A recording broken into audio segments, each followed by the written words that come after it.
So welcome to Team DataFam Tableau User Group meeting number 24. This tug works a little bit differently to others because we cater for more the presenter rather than the audience. So we meet at a whole heap of different times throughout the day, throughout the week, depending on when the presenter is available. All our meetings are recorded and available on YouTube, so you can go and watch those later as well. I'll talk about more about that at the end. And obviously we're getting presenters to reach a wider audience. So if you want to present, please get in touch.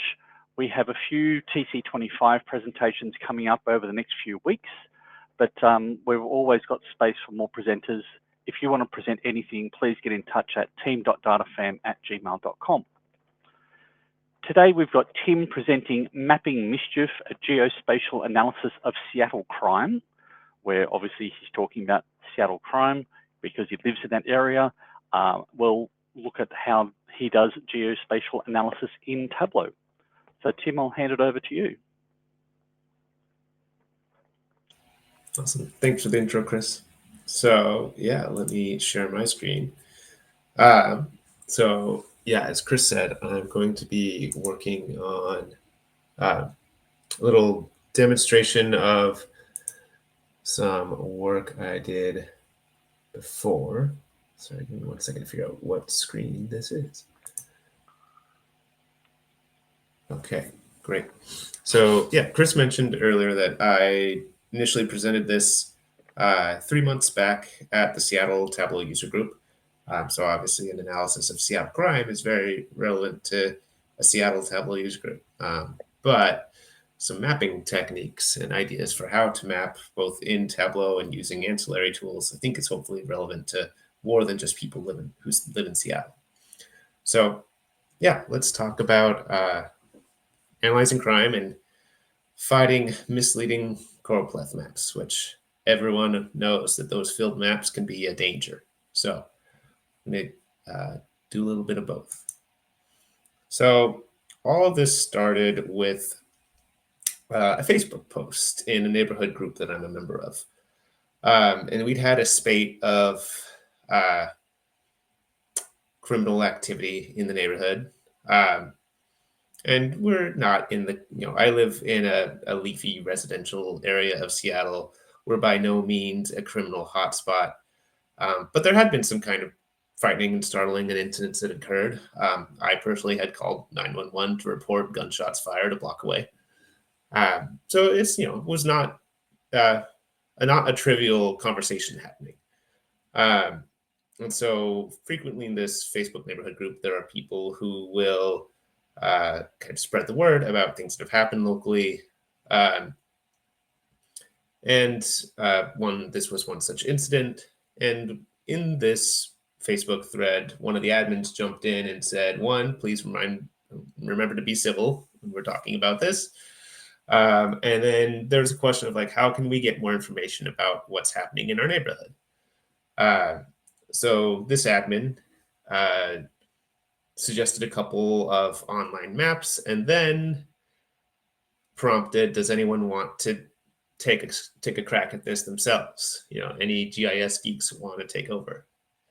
So I'm not an ArcGIS person, and I do really love maps. I use them for lots of things. I use them obviously for driving anywhere. I use them for planning long bike rides. I use them for backcountry ski touring when picking your route poorly can result in an avalanche and death. So maps are pretty important to me, but I hadn't done a ton of geospatial analysis, like complex geospatial analysis in Tableau yet. So I thought, yeah, that seems like a nice break from working on never-ending house projects. Maybe I will work on analyzing crime in my neighborhood and help my neighbors out. So first I wanted to look at, this is not rendering good. There we go. The so-called best looking map according to this admin. His quick search turned up this map as an example from crimegrade.org. And I, as someone who's familiar with mapping, the capabilities of mapping, I wouldn't call this a great looking map. I would call it better than nothing.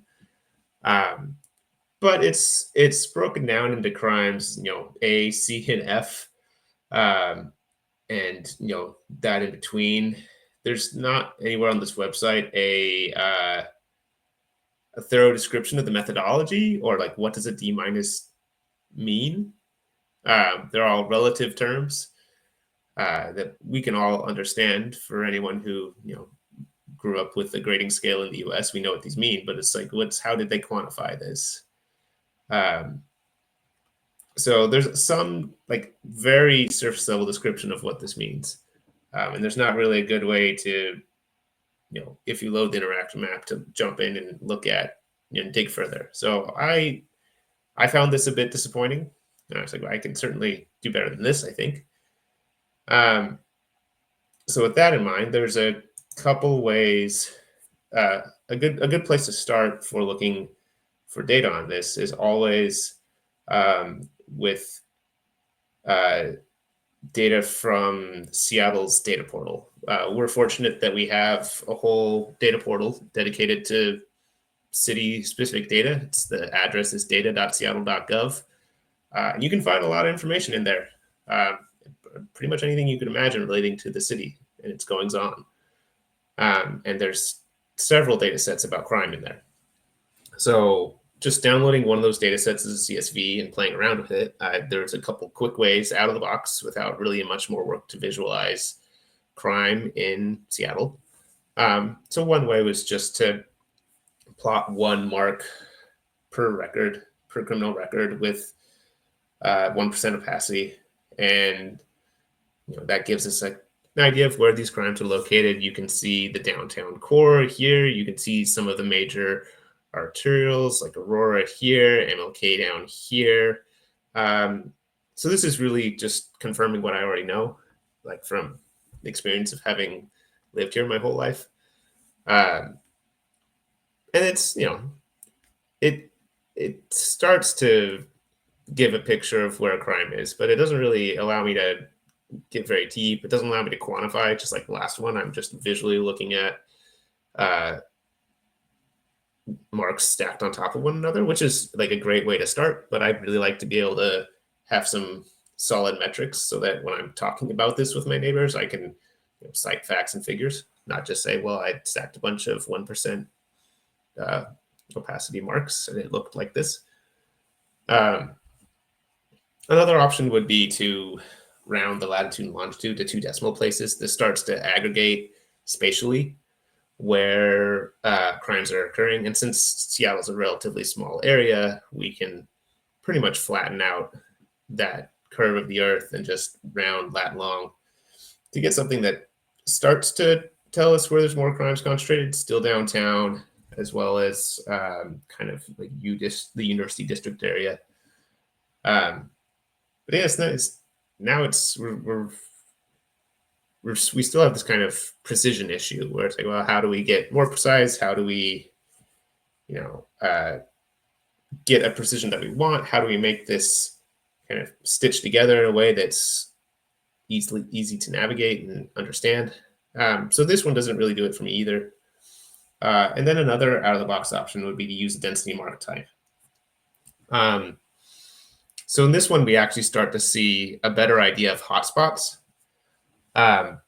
So we can really see downtown again. We start to see more of the University District here. We start to see the Aurora Avenue corridor. So we're getting definitely some hotspots here, but it's again a quantification issue. When you're using the density mark type in Tableau Desktop, you have some sliders to adjust to make it more visually understandable. But at no point do we quantify anything. Do we say, yeah, I want to set like half-mile radius or something like that?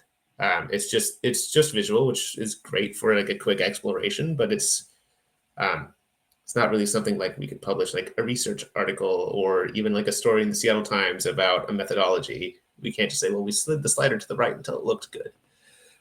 It's like, yeah, it's okay. So, but this is like 5 minutes of work to figure this out, which is great. The question is, where do we go from here? How do we get something that's a little bit more precise and telling? So there's a couple options. if we start to incorporate some other data. So far, this was just with a CSV download from data.seattle.gov of crimes. But data.seattle.gov has shapefiles too. So we have neighborhood shapefiles, police beat shapefiles, census block shapefiles. So we can do a spatial join between those shapefiles and the location of the crime in that CSV to figure out where to get the boundaries of the area in which the crime occurred, that area being either the neighborhood, the police beat, or the census block. So here we start to get more an idea of, like, we have the Capitol Hill neighborhood. It's a popular nightlife place, so that kind of checks out. Just anecdotally, from what I know, that there would be more crimes there. We can see the U district here. And then one thing that's kind of odd, I was like, hey, this is pretty close to where I live over here. It looks like there are a ton of crimes going on in the police beat assigned to where I live.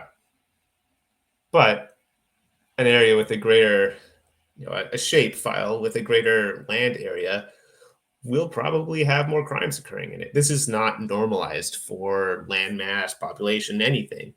It's just the number of crimes that occurred there. This is the age-old problem with looking at, a filled map of all the states on election night. And it's like, wow, the country is, swinging one way or the other. It's like, well, we're looking at land mass. We're not looking at population. Like, this is not helpful. In this case, it's like, yeah, I would expect the greater the area that we're searching in to have more crimes, which is why it looks like my neighborhood all of a sudden is really dangerous when it's not, in fact. And then we can swing kind of all the way to the other side, where if we break it down by census block, which is generally pretty small, except for a couple larger ones, it really at this point kind of obfuscates any useful information. It's like, okay, there's no crime anywhere. It's all the same color of pink, except for right here, right here, right here, right here, in the bigger census blocks. So similar problem. So really the takeaway here, I think, is that we're not normalizing by anything. And my goal is to actually normalize by land area. I thought about also normalizing by population, which I think works on a larger scale. I don't think it works to be like, let's look at the population of an individual neighborhood within Seattle, because people don't commit crimes in just the neighborhoods in which they live. So I didn't think actual population data was that useful when I started doing my analysis. So more focusing on normalizing for land mass, land area. So to do that, I decided to use Python. So specifically, I decided to normalize by creating a unified grid over the whole city. So just a 293 foot, which is what, a half a mile divided by 9. There's a reason I did that, but I'm not going to get into it. But I built a 293 foot by 293 foot grid over the entire city of Seattle, and then said, okay, how many crimes occurred within a certain radius of each of the intersection points of the grid, so that we could normalize for it. So here you can see in my Python code, I ended up with this really tiny grid, right? So small that it doesn't even look like a grid. It almost looks like a solid shape. And that was just through, I have some classes, some functions, etc. One of those is to pixelate an outline of the entire city and build quadrilaterals out of it. So when I did that, I ended up with a dashboard that looks like this.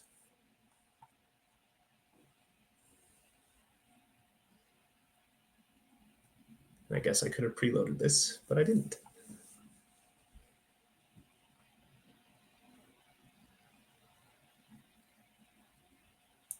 Okay.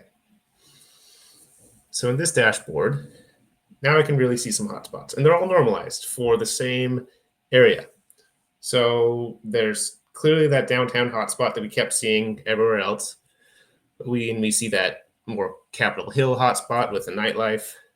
But there's then some more surprising ones up here in Pinehurst, and the U district is here, but we saw that before. And there's a little bit of yellow over here, which is the neighborhood of Ballard, which is a bunch of like former fishermen and also nightlife. So we have now we have a much clearer idea of where these crimes are located. And we can, for example, filter to the neighborhood in which Tableau's headquarters is located and look at crimes going around the Tableau headquarters building. So this is Fremont, which is also the neighborhood I used to live in until 2 years ago. And Tableau's buildings are located about right here.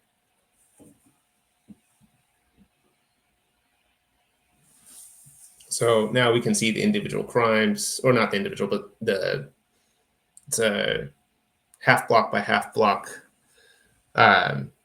grouping of crimes. And we can see that there was a kind of volatile 20% decrease from our baseline period, the more recent period. This data is only through February because that's when I last had data for this presentation that I did before. I haven't updated it. And we can see what's common here. We can see burglary and breaking and entering is very common, but it's also decreased by 45% over the period that we're looking at. So we can start to get an idea of what's around here in Fremont. You also notice that I selected an individual location within the neighborhood, but I have a search area that's more than just that location. So this essentially amounts to a two-dimensional rolling sum of crimes. So that way, it's not only do we normalize crimes, but it makes it easier to spot kind of the hotspots because they're not confined to an individual pixel. We're looking at those nearby as well. So this was analysis I ended up with. I want to talk through some of the techniques, including the one I just mentioned of the two-dimensional rolling sum. I actually, on Tableau Public, put that in an about page. An about page is also a standard that I've implemented at my company and the company before, so that we can have in-asset documentation that explains how things work. It's just a dashboard with a lot of text and some nice explanatory visuals. So in this case, we can start by talking about the source data. I already mentioned that it's from data.seattle.gov. But in this case, I'm looking at 4 years of data, mostly because of size constraints and trying to process that much data and trying not to pay Google Colab a bunch of money to do it for me. And so I discarded a lot of the data that was older than 4 years. Some of the data is too new just because crimes, once a police report is filed, they often are updated in the following couple weeks, if not longer. So, or sometimes someone doesn't file a police report until a couple weeks later. So just to not have a misleading dip in the crime rate, for the most recent data, I'm getting rid of the last 2 weeks. Some of the crimes in the crime data set are not crimes. So, for example, those would be like justifiable self-defense. So after the fact, it was, there were some like homicides that were ruled like justifiable self-defense. So they weren't actually considered a crime, even though there was a report for them. And then there's a small percentage that have an invalid location where the either the latitude and longitude is missing or it's like just garbage. It's like located in the middle of like Africa instead. I think that's, dirty data, something we're all familiar with it, and the government is no exception. But it's a very small percentage. It's 0.1%, which is nice. Most of the rest have like a good valid location in lat long. So that, we are left with 21% of the data set remaining. And then for that spatial data, I mentioned before that we can get shapefiles. We did some quick geospatial analysis with those shapefiles, but can incorporate those same shapefiles via the API on data.seattle.gov to pull those into the Python code and manipulate them there. So those are sourced from neighborhood shape files, micro community policing plans, and police beats and zoning, in case you want to analyze like industrial areas versus residential areas versus commercial areas. And then the more, I think, interesting part of this analysis is how to aggregate those crimes. I mentioned before that I created a grid that was 293 feet by 293 feet. So in this example, we have one quadrilateral and a few crimes occurring within it. So those are aggregated over here. We can see the individual pixels. And then to get a better idea of, to make some sense out of this data, we can do that two-dimensional rolling sum I was talking about, where we can now see hotspots a bit better by looking at all of the quadrilaterals within a certain distance. In this case, within 0.22 miles. So some of these numbers are designed to make the to capture the right amount of like pixels adjacent to the central pixel. So they're not necessarily like the I guess easiest numbers to convey to someone. When someone says, "Why'd you do 0.22 instead of 0.25?" and I say, "Well, because then that would overlap with the diagonal line, and I would get more pixels than I wanted." So it's not perfect, but it's still quantifiable. So we get that rolling sum, which has some disadvantages, like areas next to the water will be naturally have fewer crimes because there's fewer crimes that occur on the water, and they have adjacent areas on the water. You can kind of see that here, where everything along the coast is green instead of red. But it's a compromise that I'm willing to make. And then the last piece of this is inferring location when they're missing. I mentioned there's a small subset that are missing locations. So when we do have a missing location, we can look at some of the other known attributes, like in this case, the micro-community policing plan and the police beat, and say, okay, those are listed in the data set of crimes. So I can take, if I know it's in, say, the First Hill micro-community policing plan, and it's also in the E3 police beat, then I can narrow the area to where that crime must have occurred and assign it a probability of it having occurred in one of those pixels. So in that case, inferring a location, or the probability rather, of a probabilistically determined location for that crime, which again is it's a very small percentage of crimes, but this way we can, instead of excluding them, still include them and just take a guess, an informed guess at its location. So yeah, that's the total of my analysis. And then to go back to kind of what happened after that, I posted this back on the same neighborhood Facebook group. And there were some people who were excited about it. So here's one person who is very glad to bring some data to an actual conversation instead of his gut feelings, which isn't to discount the lived experience of people in the neighborhood and calling 911 like I did myself, but it does put it in context. Yeah, so that's the analysis I did. Happy to take any questions.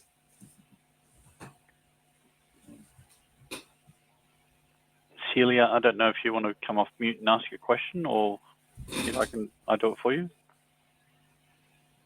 More questions. Okay, sure.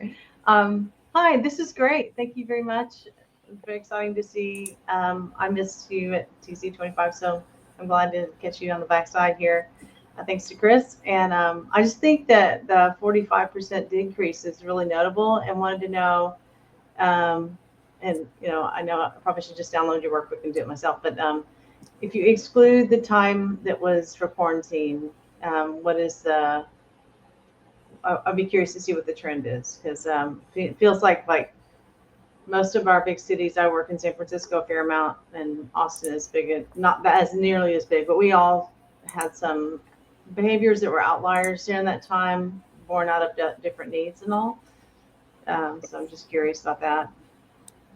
Yeah. So you were saying 45%. Well, you said you noted that it was a 45% decrease in burglary and break-ins in over the time period, and you were before you drilled down to, or maybe when you drilled down to the area where the Tableau office is. Yeah. Yeah, there you go. So the call out there is, I mean, I'm just curious, is that a trend decrease because of people returning to the office and there being security guards there, or is it, I mean, like, what's the story behind the data on that? Just a little bit of, because that's quite an impressive improvement for that area, right?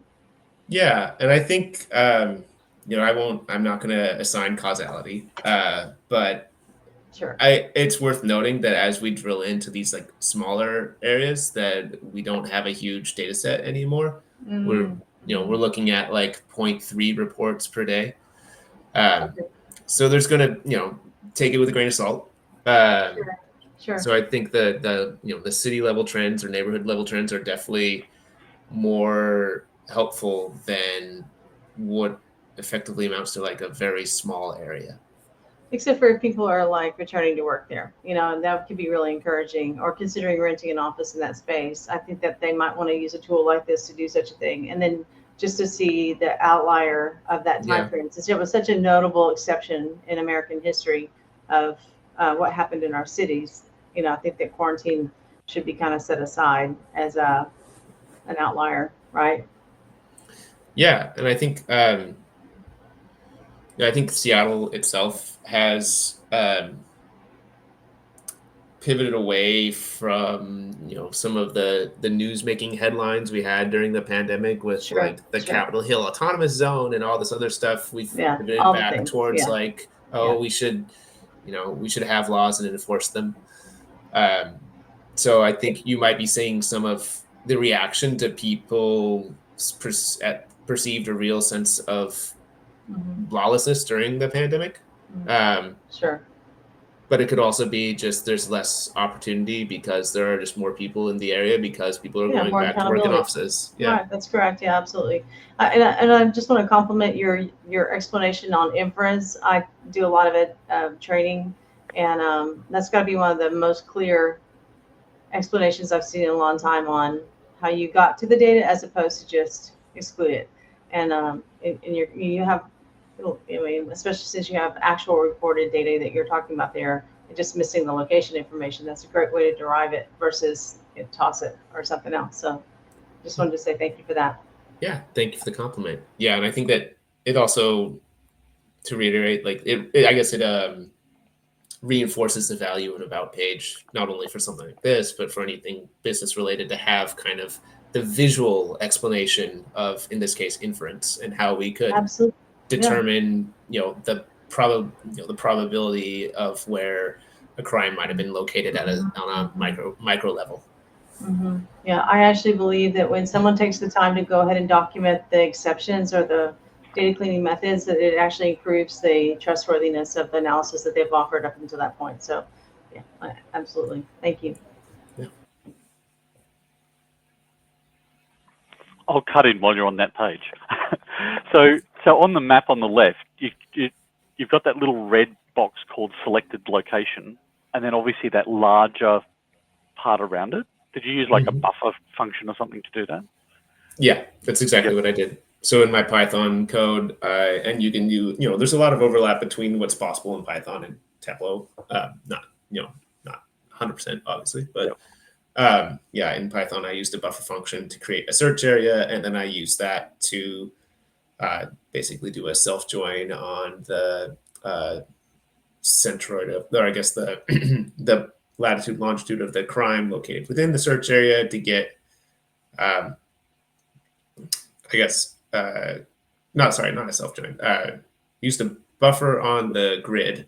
Yep. So, and then joined that to the crime data so that, I guess it's technically a relationship so it's not actually duplicated. But that way we can count a crime in each of those search areas, and still have a deduplicated count of crimes like off to the side here. And a nice little faded map in the background is very cool as well. It sort of enhances the data without trying to take away from the data. You've just got that location there. Yeah, Pretty cool. and that's also dynamic too, because there's just took some experimentation where I took the centroid at this point and then just reconstructed it slightly to the right and put that as an invisible layer so that anytime this map changes, there's still a point out here providing a buffer instead of fixing the map. Nice. I see. Yes, because you've got to offset the map so that it looks to the left in the dashboard, but it's actually showing both points. That's pretty cool. Yeah, exactly. I have to make sure the map's over here with enough space here so that when I zoom back out to the whole thing, it doesn't center, It's sort of all those little things that you don't think of before you do the build, and then while you're doing the build, you go, and now I've got to do this because you want that effect. Mm-hmm. Yeah, that's great. Because then you can overlay the graphs on the map as well. Yeah. And the grid's good as well for, as you said, for normalizing the data to just say, I can now see it like that because every other, polygon is looking at landmass, not at actually different things like that. And Celia says in the Q&A, it'd be great if you wrote up a blog for your use of Python as well.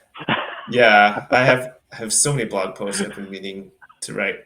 I'm gonna tell everyone here my idea for a blog, but everyone has to promise not to steal the name, because I'll get around to it at some point in the next 5 years maybe. Which I want to start a blog called Quick Question, Long Answer, and it'll be simple questions like, is crime increasing in Seattle? And it's like, well, here's a really long-winded explanation. Well, if you need help with blogging, let me know. I can always help you set up a platform and stuff like that. Yeah, I don't need help. I need time. That's what I need. If you can give me time. I think that's the problem for everyone. Yes, and even watching this, I'm like, oh, I'll add a few things onto my list as well. It's just getting to the list. That's the hardest thing. Awesome. Has anyone else got any other questions? Either type them in the chat or just come off mute and ask them yourself.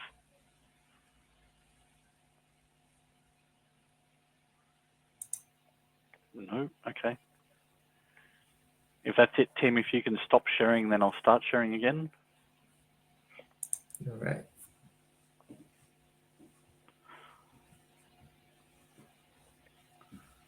And we've had the Q&A, which is cool. There's Tim's contact details. So again, Tableau Public and LinkedIn, and obviously coming soon, another blog site. Or maybe you just blog on LinkedIn as well. I'm not sure.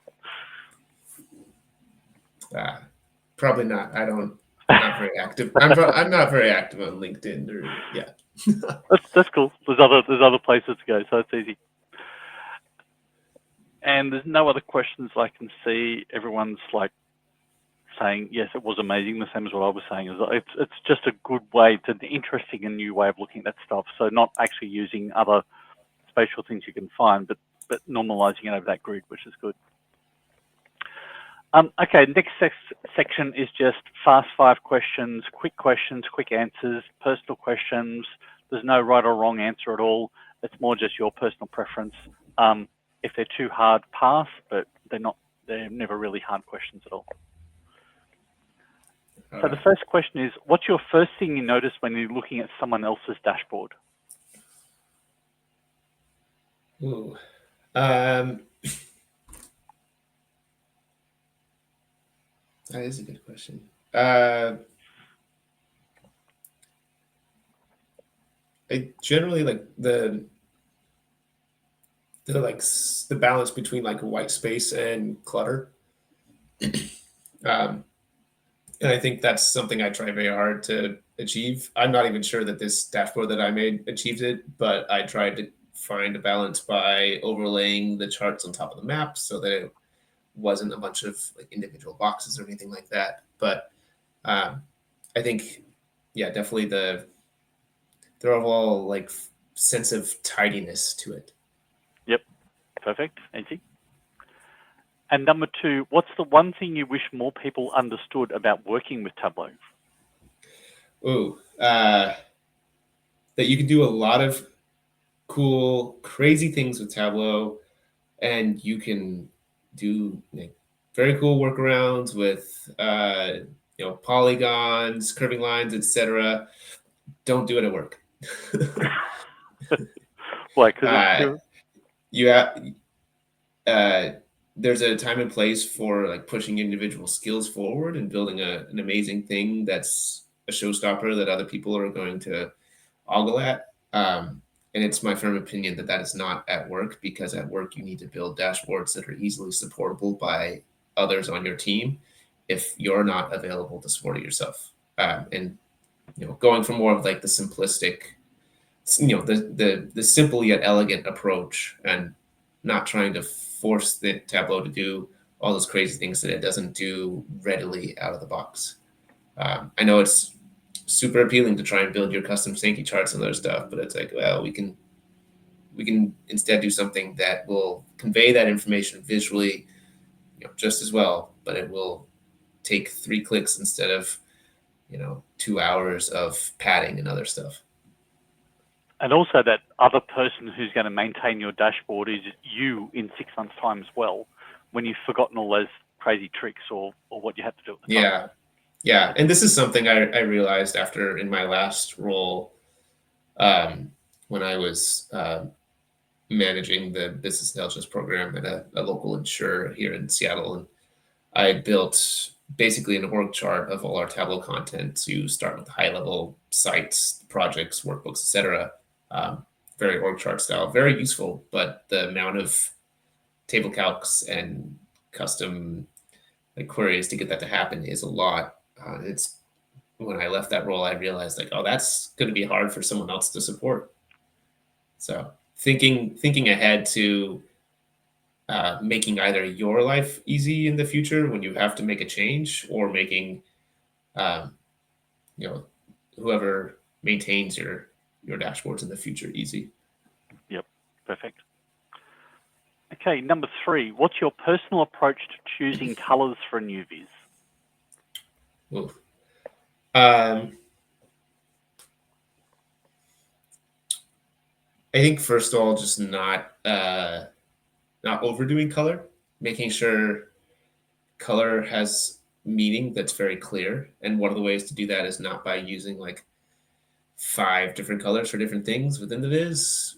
Pick a consistent color scheme. And you can see here I used the temperature gradient, and then didn't use colors for the lines and the bars, because those were evident from, the values were evident from the axes. As tempting as it could have been to add a little bit more color here, I thought it would distract and detract from what was there and what was providing meaning. And beyond that, I think it's sometimes it's more a function of the subject. In the past, I've built dashboards for weather station monitoring for backcountry skiing, so that I could have an idea of if conditions were going to be ripe for avalanches or not. And in that case, using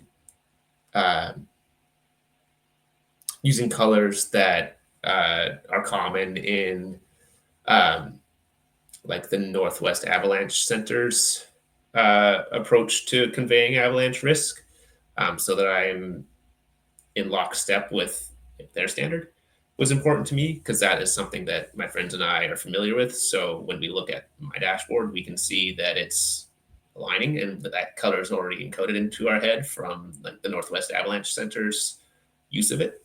So being very conscientious about that and making it match the subject. Yep, I know, cool. And question number 4, when I get my mouse working. What dashboard or viz are you most proud of, and what made it special?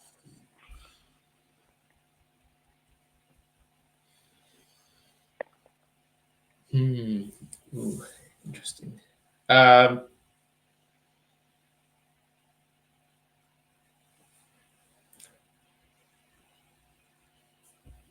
proud of. Or you can pass if you want to, if nothing comes to mind. That's okay. I mean, yeah, I have to choose some. Um,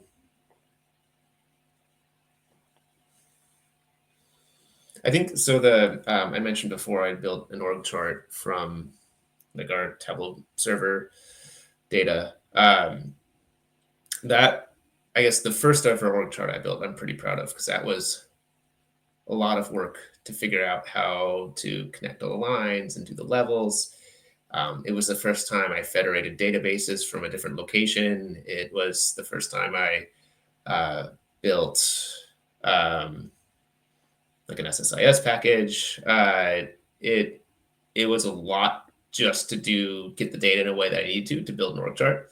So I'm particularly proud of that, and it was also something that uh, my immediate leadership thought was pretty impressive, and like pinged to some of the the upper leadership. So it was a good moment.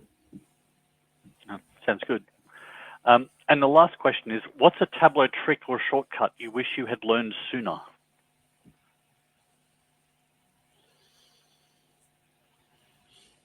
I think just copying and pasting worksheets from one workbook to another. Like Yep. it's so simple and can make your life so easy. And I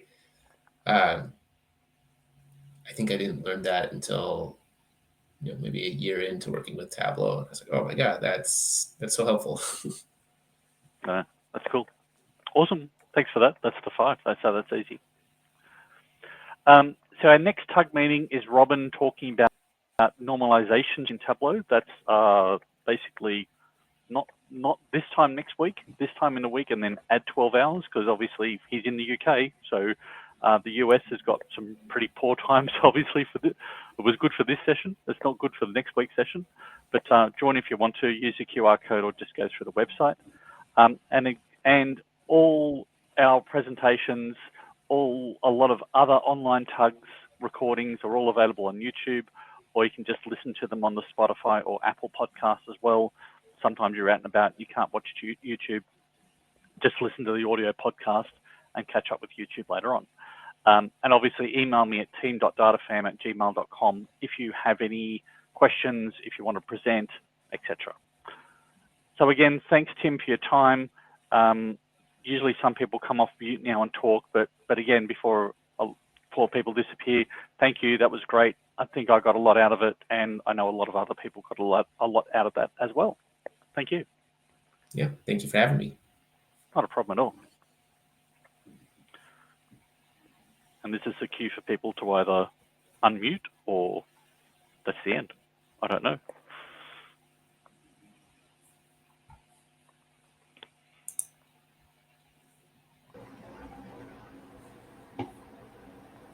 Okay, so how do you copy and paste between workbooks? Just gotta know. Right click a tab in one workbook, copy, and then just right click in the band of the other notebook and paste. Awesome. Brings the data source with it too. Yeah. Ooh, that was gonna be my next question. Right on. That's great. So that's always a trick. It brings the data. So if you copy a dashboard, it brings the dashboard, all the sheets, the data sources, everything over. Ooh, and if you're still working on that same data source in that other workbook, then the next step is just replace it back with the other data source. So you only need one rather than having two. Yeah, not two, right. Do the replace and close it off. But as many people complain in Tableau saying, oh, when you copy and paste, you shouldn't move the data source as well. So no, you have to just in case. It's just that you need to know to do the replace as the next step if that's what you want to do. Yeah. I was doing it even when Tim was talking about copying. I thought he was going to copy dashboard objects between dashboards, and then you said between workbooks. I went, yep, that's just as good. Yeah. But I was teaching Tableau the other day, and we built a navigation container in dashboard 1. And everyone goes, oh, yes, you've just got to rebuild it in dashboard 2. And I said, no, well, these days you can actually copy the container and then go paste, paste, paste in your other dashboards. And then you've got all that stuff there. You still need to change the navigation around a bit, but at least you've got the bulk of the work done. Do you know if there's a difference between Tableau Cloud and Tableau Desktop in that regard on the copy and paste, by the way? Well, go for it, Tim. I would say I'm not. I don't know actually because I don't ever do the web edit because Tableau Desktop's just always superior. But Well, I don't disagree at all, but I have so many but that for are on the cloud these explorers, days. It's like, what are we doing, y'all? Chris, do you know?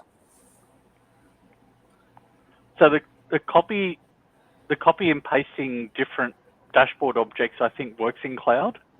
Okay. I'm not sure it would work between workbooks because then on cloud it's harder to have two workbooks open at the same time.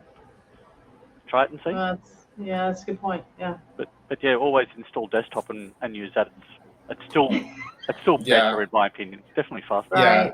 And I would say if someone's using Tableau Cloud because they don't have Tableau Desktop because they're an explorer and they're trying to do that type of thing, that's maybe an indicator that they should have a creator license instead.